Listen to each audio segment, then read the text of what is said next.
Para antilavado de dinero, hoy estamos con el señor William Chinchilla, abogado y especialista en prevención de lavado de dinero. Vamos a conversar acerca de cómo hacer auditorías en las compras del Estado en medio de la COVID-19. Bueno, Charlie, un gusto saludarle de nuevo y también enviarle un saludo muy afectuoso a todos los amigos en antilavadodinero.com. El planteamiento que usted hace en su pregunta es un tema de alguna manera desafiante. Es desafiante por el contexto en el cual estamos viviendo, de una pandemia, de una crisis que no es local, sino que es mundial. Y entonces resulta que hay, de acuerdo a la información que recibimos, el mercado de los bienes y los servicios que se requieren comprar de parte de las instituciones que participan, que organizan y llevan a la implementación la estrategia de salud en los diferentes países, es un mercado que está en este momento con mucha presión, hay mucha demanda y entonces los precios en algunos casos son sumamente altos. Ahora, dentro de ese contexto, los países se ven obligados a hacer sus compras.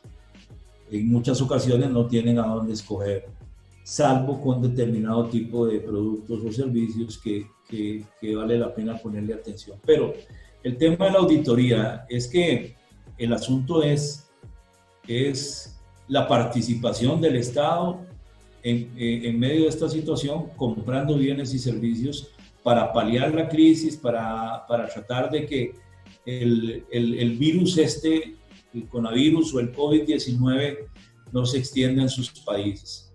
Entonces, normalmente cada país tiene sus mecanismos legales para permitir que se hagan compras, por ejemplo, compras directas. Y en las compras directas, si bien es cierto, normalmente el órgano contralor que hay en cada país autoriza que se utilicen, no se mete en el detalle de la compra en sí. Por ejemplo, le quiero enseñar, da la casualidad de que ayer en el diario La Extra del 11 de mayo sale una noticia aquí en Costa Rica que dice Caja paga 52.000 millones en contratos directos. Contraloría da sus servicios. Es esta noticia. Bueno, resulta que la noticia surge porque en el contexto costarricense es mucho dinero. Son más o menos poco más de 92 millones de dólares. Sí, poco más de 92 millones de dólares y en nuestro país eso es una cantidad importante de dinero para hacer compras directas. Pero primero se pidió autorización a la Contraloría General de la República. La Contraloría General de la República no fiscaliza en sí las licitaciones ni la asignación al proveedor X, ¿no? Nada más que autoriza, dadas las circunstancias, la realización de contratos directos de parte de la Caja Costarricense del Seguro Social a quien ellos consideren que es la mejor oferta. Entonces, aquí es donde la gente empieza a generar algún tipo de sospecha y dice, bueno, es mucho dinero y podría haber algún tipo de corrupción, ¿verdad? Podría. Entonces, el tema de la auditoría en medio de este contexto, Charlie, no se puede hacer. Se tiene que hacer a posteriori. Y normalmente el peso de esta auditoría recae en las auditorías internas de las instituciones. Entonces, ¿es posible o no es posible hacer una auditoría de compra de bienes y servicios en medio de una crisis o de una pandemia? Sí es posible hacerlo, pero no previo o durante la compra, sino que sería a posteriori. Pero repito, cuando en los países se usan mecanismos como las contrataciones directas, están exentas de cierto tipo de control, ¿verdad? Entonces, hay temor de que la corrupción se genere porque se hace todo a nivel interno. Ahora, ¿es posible que haya corrupción? Sí, es posible, pero no necesariamente. Entonces, por ejemplo, en esta noticia que le enseñaba, hay personeros del sindicato que están cuestionando y motivan a un trabajo de la auditoría interna para determinar si el proceso de compra se hizo bien o no. Entonces, le repito, Charlie, en medio de la compra, de previo a la asignación y todo esto, difícilmente se va a poder hacer, y para eso existen estos mecanismos legales de compra directa. Pero a posteriori es donde entran las auditorías internas de cada institución a revisar. Entonces, ¿es posible? Sí, pero no durante, sino posterior al negocio, a la asignación y a la compra del bien o del servicio. Sí, esa es mi opinión, Charlie. Sí, o sea, lo que es la transparencia de esta compra se podría verificar es después de la misma, después con los mecanismos. Lo que pasa es que la transparencia sí se puede hacer, sí se puede llevar a cabo de previo a la contratación y durante la contratación, de la siguiente manera. Por ejemplo, las instituciones públicas en nuestros países tienen páginas web, la gran mayoría. Entonces, si una institución pública quiere empezar a ser transparente, entonces debería de establecer un link dentro de su página web a donde va a establecer las condiciones de compra o los requerimientos de determinados bienes y servicios. Entonces, se es transparente en cuanto a las condiciones, en cuanto a los requisitos, en cuanto a lo que se va a pedir del proveedor, y luego, ahí mismo, en ese requerimiento, se va a decir cuándo se abren las ofertas y cuándo se van a asignar. Entonces, esa es una transparencia previa a la formalización del negocio, ¿verdad? Ahora, lo que hay que hacer es que una vez que se asigna la oferta o la compra del bien o servicio a determinada empresa, entonces se comunica igual por el mismo medio, en un link en la página web, a quién se le adjudicó, cuánto es el precio que se le va a pagar, la forma de pago y demás características de la asignación del negocio. Entonces, pienso que de esa manera hay transparencia. Siempre en las regulaciones de las compras de bienes y servicios de las instituciones públicas existe la posibilidad de apelar por si algún oferente se considera perjudicado con la asignación, ¿verdad? Pero además, dentro de este contexto que le estoy mencionando como ejemplo de lo que se puede hacer para entregar transparencia, porque me parece que sí es viable ser transparente, el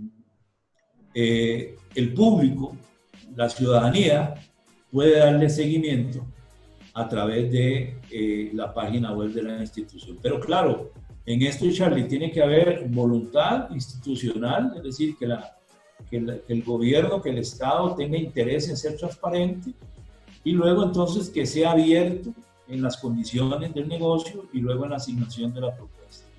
Aquí la Caja Costarricense del Seguro Social ha tenido, como le estoy diciendo, que hacer muchas compras, y en la página web de la Caja Costarricense del Seguro Social hay información sobre las ofertas en determinado momento y sobre las asignaciones después, cuando se hizo la evaluación de todas y cada una de las ofertas. Entonces, transparencia sí es posible. Transparencia me parece que sí es posible que haya dentro del contexto de la crisis, y claro que habrán cosas que si alguien quiere investigar va a tener que ir más allá de lo que un documento colgado en la web del Ministerio de Salud o de la Caja Costarricense del Seguro Social, en el caso nuestro,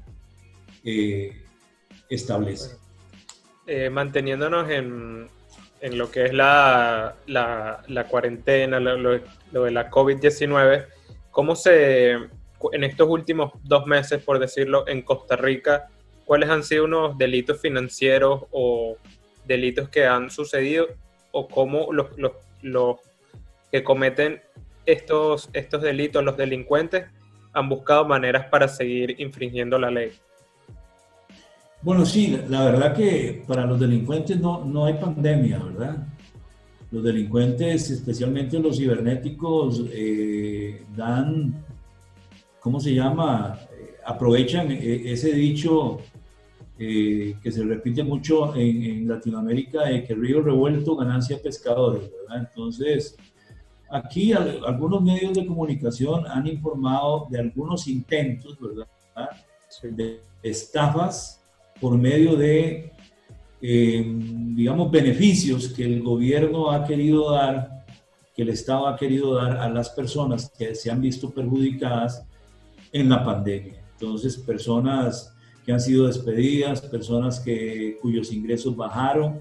Se estableció, por ejemplo, un bono que se llama Bono Proteger. Entonces, el Instituto Mixto de Ayuda Social creó una aplicación en su página web a donde se ingresan una serie de datos para solicitar la ayuda del Bono Proteger. Lo que algunas noticias han informado es que ha habido personas que han llamado a determinados ciudadanos diciéndoles que llaman de parte de esas instituciones y que requieren los números y los passwords de sus cuentas para hacer la asignación de los recursos, lo cual no es cierto, obviamente. Entonces, ha habido intentos de estafas por esos medios. Eso creo que es un discurso general en todos los países. Los delincuentes siguen haciendo los mismos delitos, solamente que se apalancan en las situaciones que, digamos, que se crean en cada país para beneficio de la ciudadanía. Entonces, este intento ha sido uno de ellos, ¿verdad? Luego, una gente ha querido decir, obviamente en eso consiste la estafa, llaman al ciudadano y le dicen que llaman de parte del Ministerio de Hacienda y que en medio de esta pandemia el Ministerio de Hacienda ha decidido reintegrarle un pago de los impuestos que hizo el año pasado y entonces que necesitan para ese fin los datos de su cuenta, número de cédula y un montón de información que es muy delicada y bueno, alguna gente cae en la trampa. Otra no porque se les ha estado advirtiendo sobre este tipo de cosas. Entonces, así es un poco lo que ha intentado en el contexto nuestro alguna gente del crimen organizado, especialmente aquellos que buscan entrar a las cuentas de las personas. Y muy recientemente se habló, en los últimos días no se le ha dado seguimiento, se habló de un grupo de hackers que le quitó información sobre los cuentacorrentistas al Banco de Costa Rica. Entonces el Banco de Costa Rica negó la noticia, pero luego dijo que los había denunciado penalmente. Entonces parece que sí hay algo de cierto en que un grupo de hackers entró al Banco de Costa Rica, tecnológicamente hablando, y tomó información, no dinero ni fondos, sino información. Sí. Importante de los cuentacorrentistas, de los clientes de esta entidad bancaria. Pero eso está apenas iniciándose en investigación. Todo esto está apenas iniciándose porque usted sabe que investigar y llegar a determinar si conductas de esta naturaleza se han ejecutado, ¿verdad?, como delitos, lleva su tiempo. Lleva tiempo. En medio también de la pandemia, los que son los despachos legales que ofrecen asesorías, ¿han mantenido sus servicios o han modificado su manera de trabajar en estas últimas semanas? Sí, hemos modificado nuestra manera de trabajar, ¿verdad? Definitivamente la pandemia, como se ha estado enseñando en estos meses, establece un nuevo sistema de vida, ¿verdad?, una nueva manera de vivir y una nueva manera de servir también. Entonces, los bufetes aquí en Costa Rica se motivó a que se aplicara el teletrabajo. Como hay legislación para el teletrabajo, entonces se motivó. Entonces, por ejemplo, los bufetes enviaron la mayoría de su personal a teletrabajar. Eso por un lado, ¿verdad? Y por otro lado, los abogados estuvieron dando los servicios de asesoría por medio de una sala como esta, como Zoom, ¿verdad? Y otras que hay en el mercado. Entonces sí, han seguido dando el servicio, pero la manera y los medios y los instrumentos a través de los cuales los hemos estado dando son muy diferentes. Nadie quiere arriesgarse en nuestro país a salir Claro. están tratando de administrar eso y entonces los profesionales en leyes hemos tenido, y no solamente los profesionales en leyes, las firmas de auditoría, los contadores públicos, los contadores privados, y si usted hace una búsqueda en Google, Charlie, se da cuenta de que muchos bufetes y muchas firmas de contaduría pública han estado motivando a webinarios gratuitos, precisamente para tratar temas que son necesarios en este contexto. Para finalizar, desde su experiencia, ¿alguna recomendación para evitar los fraudes en estas semanas? Sí, mire, a mí hay algo que me ha preocupado mucho, Charlie, y es que las empresas obligadas, bastantes de ellas, más de lo que debería hacer, han enviado sus equipos de cumplimiento a teletrabajar o los han enviado de vacaciones, ¿verdad? Entonces, a mí me parece que estamos dejándole la puerta abierta al crimen organizado para que haga lo que sabe hacer. En el caso nuestro, lavar dinero, financiar el terrorismo o financiar la proliferación de armas de destrucción masiva. Entonces, aunque las entidades, muchas de ellas, no todas, tienen buenos sistemas tecnológicos, alimentados con sus alertas y todos sus esquemas de riesgo, enfoques basados en riesgo. El problema es que si envían a la gente a la casa y no le dan las herramientas tecnológicas para que las puedan accesar, entonces sencillamente estamos dejando como la caja, eso es como dejar la casa vacía y la puerta abierta, ¿verdad? Y entonces pasan por ahí los que pueden hacerle daño en su casa y entonces entran. Nadie les dice nada, entran y entran. Entonces, me he estado dando cuenta de que hay empresas obligadas que han estado enviando su equipo de cumplimiento o de vacaciones o a teletrabajar, y no es lo mismo, porque no tienen acceso a las mismas herramientas. Entonces, mi consejo principal es que no lo hagan, que definitivamente establezcan turnos y rotaciones en su equipo de trabajo en el área de cumplimiento, porque si no, al final de esta pandemia, Charlie, vamos a ver cualquier cantidad de reportes de operaciones sospechosas, o bien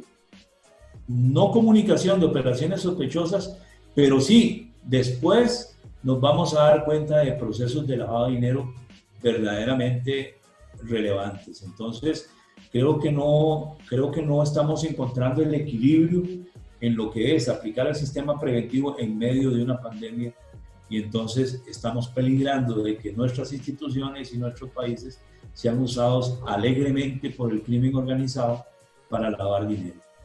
Ese es el problema y eso es lo que más me preocupa, Charlie, en este momento. Bueno, muchas gracias por su tiempo y un saludo hasta Costa Rica. Para servirle, Charlie, un gusto. Quedamos a la orden. Hasta luego.